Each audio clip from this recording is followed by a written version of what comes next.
Imagine a long beam of light crossing the silent, black emptiness of space. It has been traveling for 1,000,000 years, a lone messenger on an impossibly vast journey. Now imagine a message hidden within that shimmering beam of light. What universal words could it possibly use to speak across the eons and parsecs? Would it be written in pictures? Would it carry sounds? Or would it be encoded in the pure, abstract language of numbers?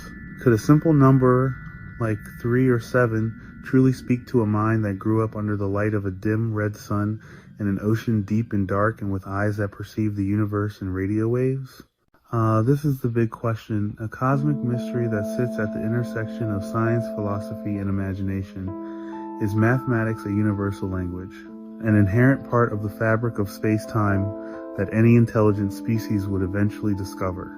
Or is it merely a beautiful and powerful tool that we humans invented, a language shaped by the specific quirks of our brains, our bodies, and our terrestrial environment? Scientists, philosophers, and stargazers have argued about this for a very long time. We are going to explore this grand debate. We will look carefully at both sides of the argument. We will use clear examples from science and history, and together we will try to find a fair and reasoned answer. Our journey begins with a simple thought experiment. Picture an alien civilization vastly different from our own.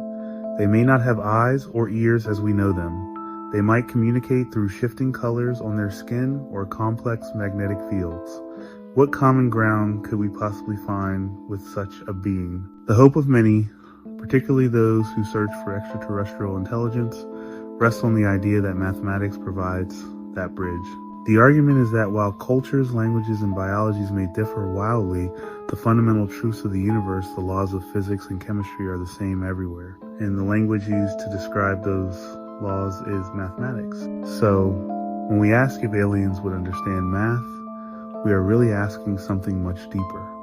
We are asking if reality itself has a mathematical structure. Are the patterns we see in the cosmos, from the spiral of a galaxy to the orbit of a planet, just projections of our human minds, or are they genuine features of the universe that are waiting to be noticed? This question pushes us to the very edge of what we know and what we can imagine. It forces us to confront our own place in the cosmos and consider the possibility that we share a fundamental way of thinking with any other mind that might be out there listening in the dark.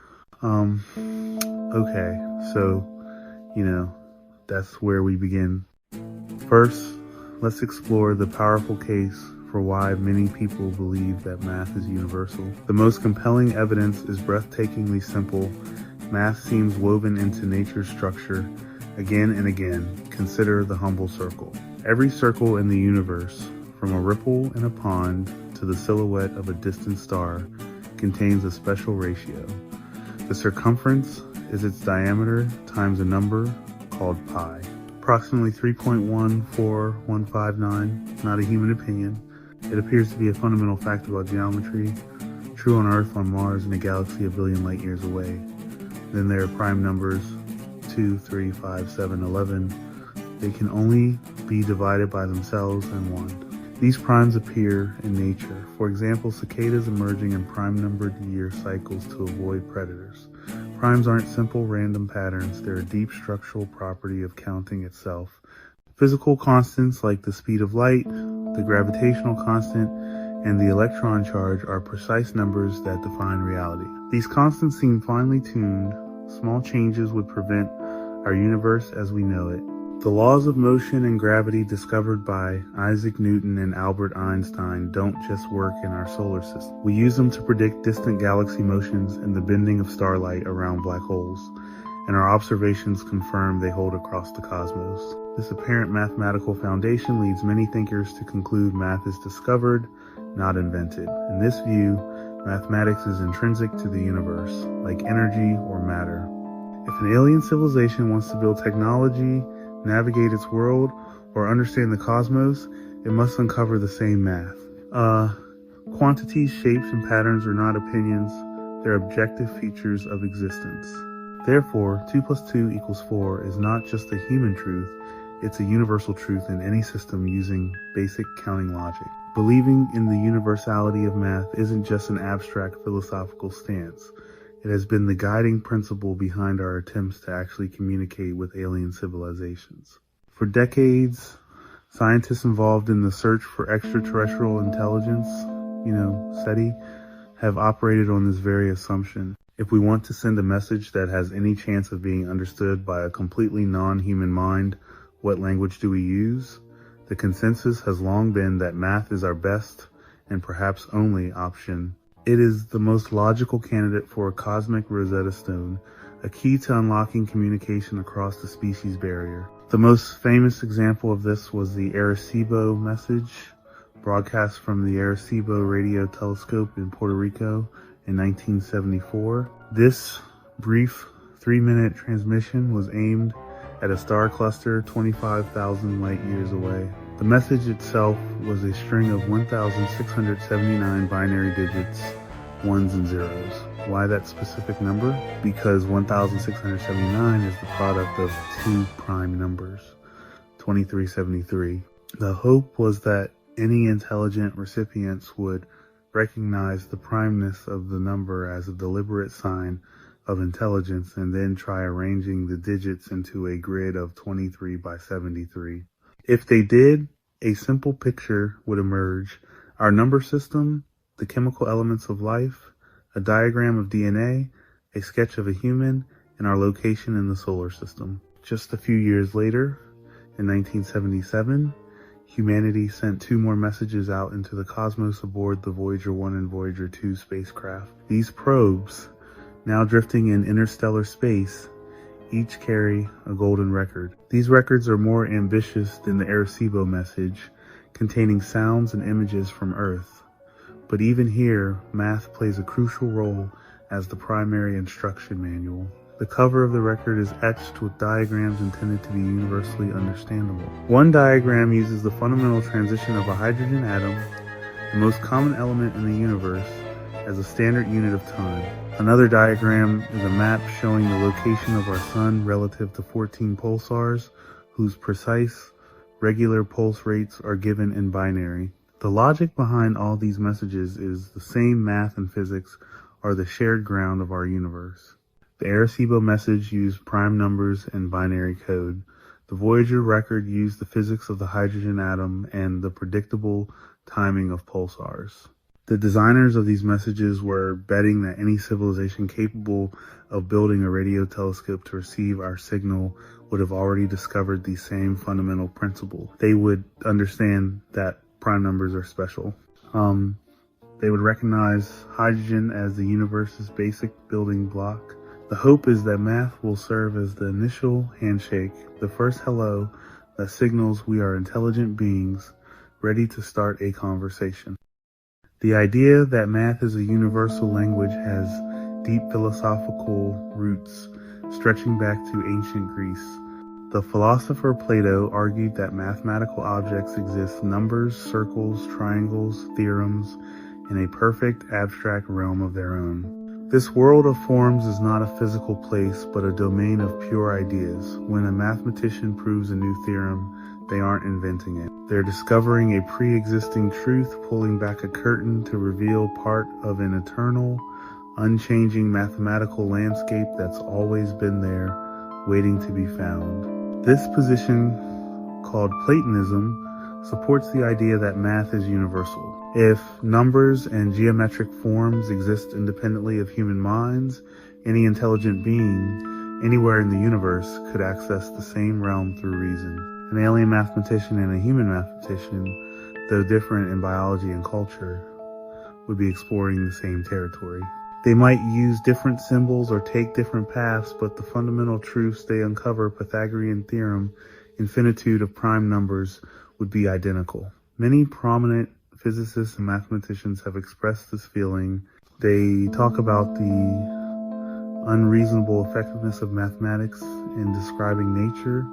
Why should abstract equations predict the behavior of planets, particles, galaxies? For a Platonist, the universe is inherently mathematical. Our equations work because they mirror reality's deep logical structure.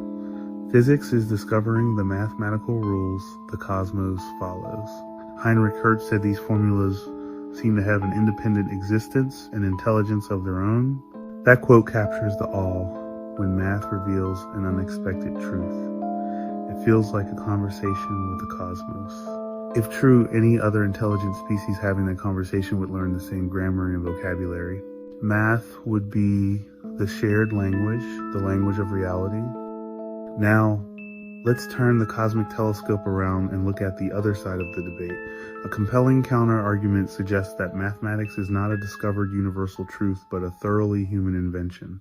This view says math is a sophisticated tool and a language we created to navigate our world. It grew from our basic needs and is shaped by the unique structure of our bodies, our brains, and our environment. We have 10 fingers, so we developed a base 10 number system. We needed to measure land and build shelters, so we developed geometry. We evolved to recognize patterns useful for survival, and that became the foundation of mathematical thinking. This perspective is called mathematical constructivism or embodied cognition. It argues our concepts are not plucked from a Platonic realm, but built from physical experience, up and down matter, because we live in a gravitational field. Counting one by one is natural because we handle discrete objects, stones, fruits, herd animals. An alien from a zero-gravity gas cloud or a collective consciousness might not develop these same foundations. Our symbols are undeniably human, steeped in cultural history. The numeral 5 has no inherent fiveness. It's an agreed symbol. The same is true for plus, minus, and equals. These elements form the language that evolved on Earth. Our proof style, strict linear logic moving from axioms to theorems comes from a tradition that began with the ancient Greeks. It's powerful, but who says it's the only way? An alien intelligence might do math that's intuitive, holistic, or visual rather than rigidly formal. Philosophers who support this see mathematics as a kind of map. A map represents a landscape accurately, but it's not the landscape itself. It's a human-made abstraction. Different cultures create different kinds of maps for the same territory. Likewise, our math may be a powerful map of the universe, but still human-made. An alien species might build a completely different map for the same reality, just as valid for them, but unrecognizable to us as math. If mathematics is indeed a human construction, we must confront a fascinating possibility that other intelligent species might have developed entirely different systems of mathematics. Their math could be built on alternative logics, geometries, number systems just as consistent and powerful as our own, but structured in ways we can barely imagine. We use base 10 because of our fingers and toes. Others might not prioritize counting at all. Even geometry could differ. In relativity, space is curved, and near black holes that might be the intuitive default. So would aliens understand math? The evidence suggests some core ideas: quantity, pattern, logic, basic geometry, physical constants, fundamental axioms are universal, while symbols, notations, methods, and even core reasonings and rationalizations may be our preferred dialect. Ultimately, math is both discovery and invention, a human-made tool for finding universal truths. The map is not the territory, yet a good map leads to new places. We can expect common ground, but we must expect surprises and accept the humility that our way isn't the only way. If we make contact, the conversation starts when we learn each other's math and they start learning ours, regardless of the universality or not. Whether constructed or discovered, both realities will still be heavily influenced by this unifying concept. So, keep searching and keep discovering, and remember that in a vast universe full of endless awe, that math isn't magic, it's everywhere.